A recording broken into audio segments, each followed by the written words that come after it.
The Shadow of Fu Manchu. Based on the stories by Sax Rohmer.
Warned by Nayland Smith of Fu Manchu's return to Cairo to get the authentic Mokana relics out of which Sir Lionel Barton had tricked the Manchu with imitations, Barton embarks for England with his niece Rima and Shan Greville.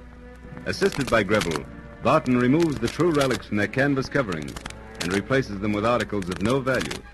These are put in the ship's safe by the purser. Later that night, as Greville and Rima on the upper boat deck hear the motors of an approaching plane, a radio operator delivers a message to Greville from Smith. It is a warning of an attempted theft of the relics.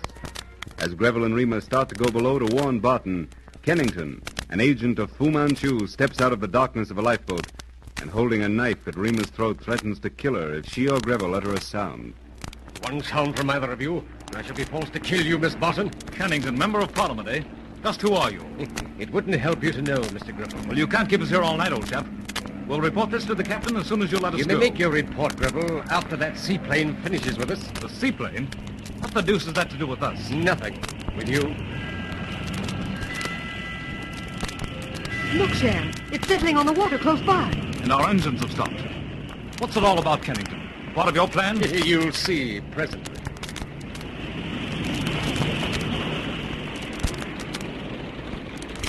Ahoy, seaplane! Are you in trouble? They don't answer. Do you happen to know why not, Kennington?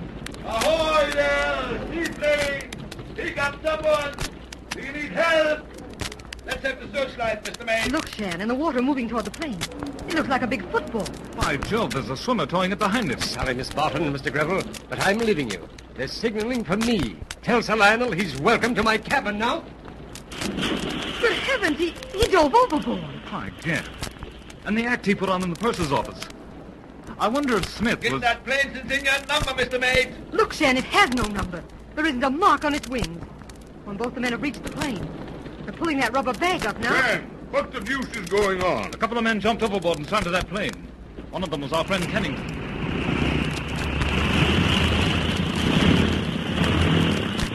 There it goes, and not a single word from any of her crew.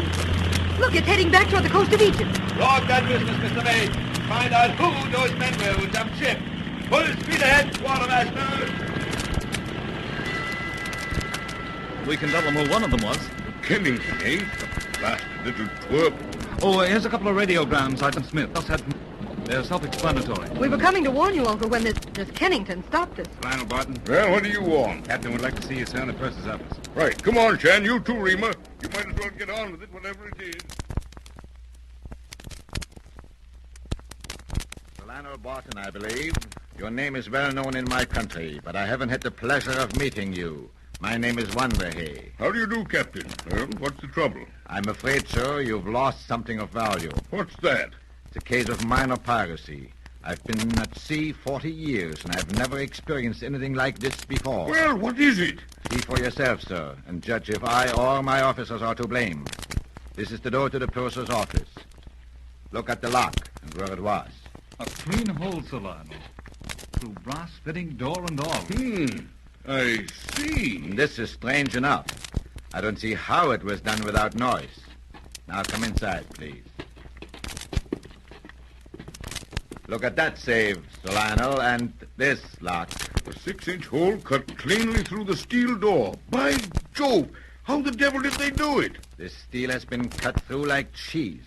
No blowtorch could have done this. It would have taken much too long. Too clean for blowtorch work. Anyway, the noise would have roused the purser. Exactly, sir. But look at the edges of the hole. The frayed steel crumbles away like breadcrumbs. Amazing, by gad.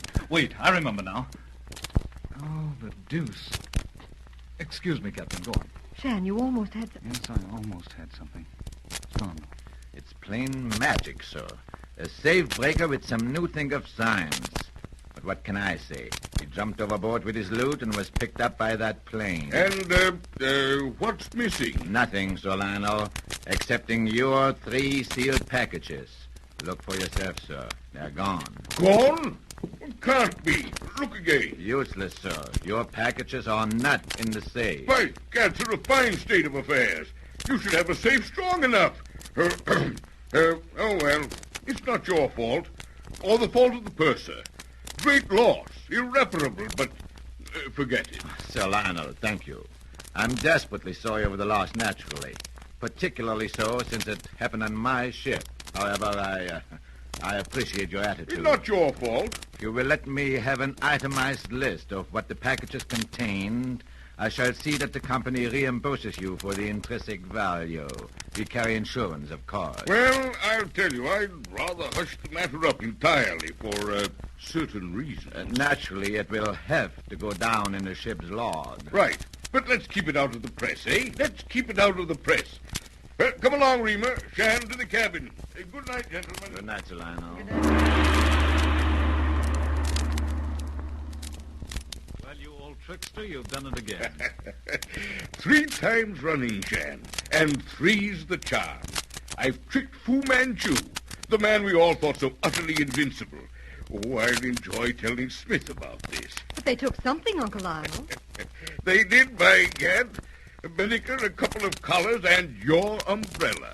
The one with the carved glass handle that Shan got you in Cairo. And you told the steward you hadn't seen it. Well, I'll get you another for a wedding present. But now, children, we can sail the rest of the trip, as Smith said, in peace and comfort. I am pretty sure I've eliminated Fu Manchu and his agents. I certainly hope you have. And speaking of that wedding, we'll arrange for it as soon as we get home. A bit of publicity here and there. Oh, I say, must it be a public event? After all, we're not royalty. Rima deserves a real wedding, my boy. And she'll have one they'll remember in London for some time to come. I imagine they will, if you arrange it. Now, you'll stay at our place in Bruton Street, while Rima and I run up to Greywater Park for a bit of a rest. But, Uncle, I'll be busy with dressmakers, Oh, milliners. later. Plenty of time for that. We'll take Mrs. Petrie to the park with us. And come back when Smith and Petrie arrive. Good heavens, that'll be a fortnight. Right, maybe 3 weeks. But, Uncle Lionel... And now, no buts. I'm arranging this wedding. That's settled. Well, let him have his fun, Shan. After all, it can't last forever. You little minx. You'll enjoy this as much as this publicity hound. Oh, well, have it your way, Sir Lionel. If he isn't on leave in the States, I'll get Paul Rickson, the American vice consul, to stay with me while you and Raymer are at the park.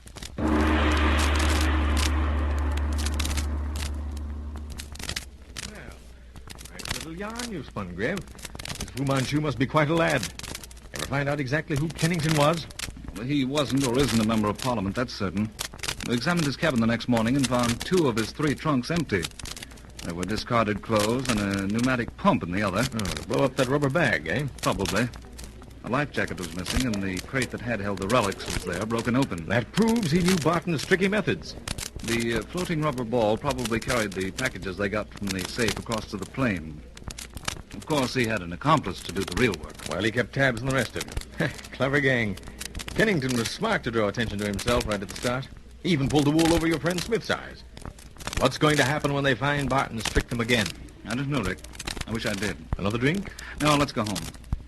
I have an appointment early tomorrow with several experts. They're coming to examine the relics. Sir Lionel always leaves such things to me. You can't meet his contemporaries without getting into a fight. Come along.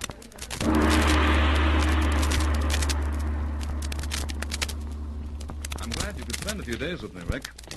Sir Lionel's Bruton Street is gloomy and lonesome at best. Reminds me of a museum, the way Sir Lionel has it cut it up and stuff from all over the world.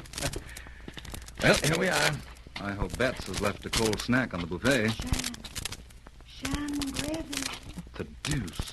Seemed to come from the basement window of that house next door. Couldn't have. That place has been vacant for 2 years that I know of. It's plastered with agent signs. Anyway, I'll bet it came from that basement window. A woman's voice. Sham. Please, Sham. There you are. A woman's voice with an Oriental accent. There's something uncanny about this. If that wasn't the voice of Follow Sweet. Fu Manchu's daughter? Yes, but that's impossible. She's in Cairo. Well, she's in Cairo. She can't be here. This is serious. Someone sure as heck called your name. Well, let's have a look. There's no one in the street, so it must have come from that house. Right. Come along. You sure it came from the basement window? Dead sure. We'll have to go down the steps to that little forecourt. Leave the gate open.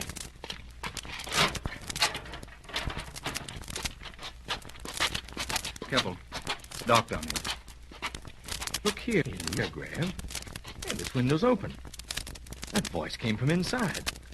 Who's inside there? What a sound. What now? Someone certainly called my name. I'm going in. You stay here. Oh, not me, pal. I'm trailing right along. Besides, if cops catch you prowling a vacant house, you'll need a reliable witness. Go on. Very well. Come on. There. Blasted, a flashlight would come in handy now. Somebody's here! Get out, quick! I can't! They got me! Out!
The Shadow of Fu Manchu.